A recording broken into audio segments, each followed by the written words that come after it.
Olá a todos, hoje é 6 de outubro de 2020, fala Márcia Chueire, direto de Cuba. Sábado passado, fez 55 anos da constituição do Comitê Central do Partido Comunista de Cuba, ocorrida no dia 3 de outubro de 65. Nesse mesmo dia, fundou-se o jornal Grama como órgão oficial do Comitê Central do Partido. Durante a luta contra a ditadura e logo após a tomada do poder, as organizações que participaram da derrubada do governo de Batista tinham conservado sua autonomia. A unidade entre elas se dava na prática.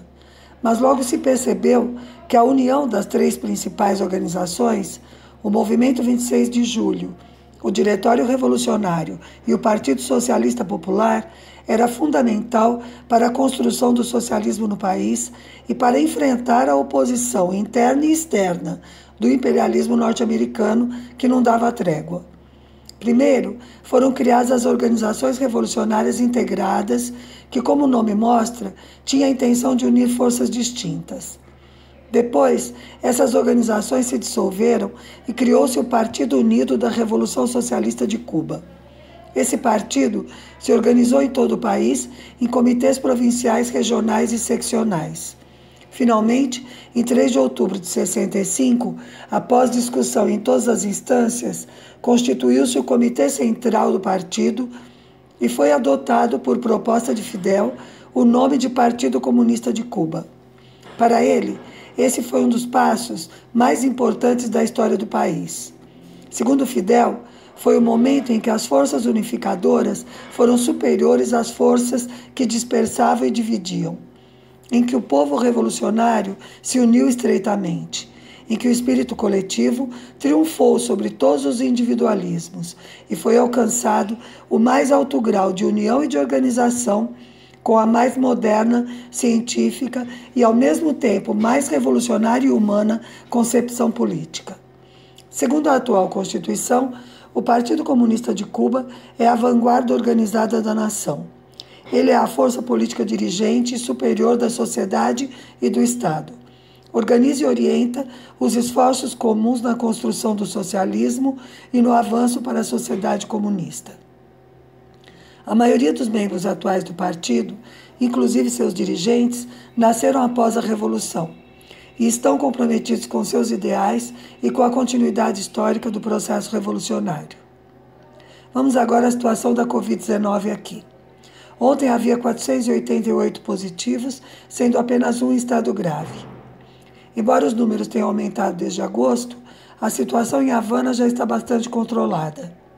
Graças a isso, embora continue em fase de contaminação autóctone, algumas medidas restritivas foram relaxadas para que se retomem as atividades econômicas na capital. Para enfrentar a segunda onda, Cuba tem incrementado bastante a quantidade de testes, inclusive abriu novos laboratórios para processar as amostras. Isso representa um custo importante para o país. A produção de um teste de PCR custa menos de $7, mas cada dose custa a Cuba $50, por causa do bloqueio que obriga a comprar longe e através de intermediários. Este é apenas um exemplo do que significa a política norte-americana contra a economia de Cuba e de outros países, como Venezuela e Nicarágua. Então, respondendo a uma pergunta que me fizeram, aqui em Cuba também estamos acompanhando os lances da campanha presidencial dos Estados Unidos, mas sem grandes ilusões. Nesses 60 anos, não importa qual fosse o governo, democrata ou republicano, nunca se suspendeu totalmente o bloqueio contra Cuba. E Biden não deixa dúvida quanto à sua posição imperialista sobre a América Latina. Já declarou, inclusive, que se ganhar as eleições invadirá a Venezuela. Assim, acho que o resultado fará pouca diferença para nós latino-americanos. Agora, a vacina Soberana 1. Os resultados da aplicação em voluntários continuam confirmando que ela é bastante segura. Segundo o chefe da equipe de pesquisa, eles já iniciaram também os testes em animais da Soberana 2, com bons resultados. A perspectiva é de começar a vacinar a população no primeiro semestre de 2021. E neste final de semana, regressou a brigada do contingente Harry Reeve, que esteve em Dominica, onde atuaram na linha de frente contra a Covid-19. Voltaram satisfeitos com os resultados, já que não houve nenhum falecimento pela doença entre os pacientes atendidos naquele país. Ainda há brigadas em 39 países atuando contra a pandemia. Por isso, continuamos em campanha pelo Nobel da Paz para as brigadas médicas cubanas.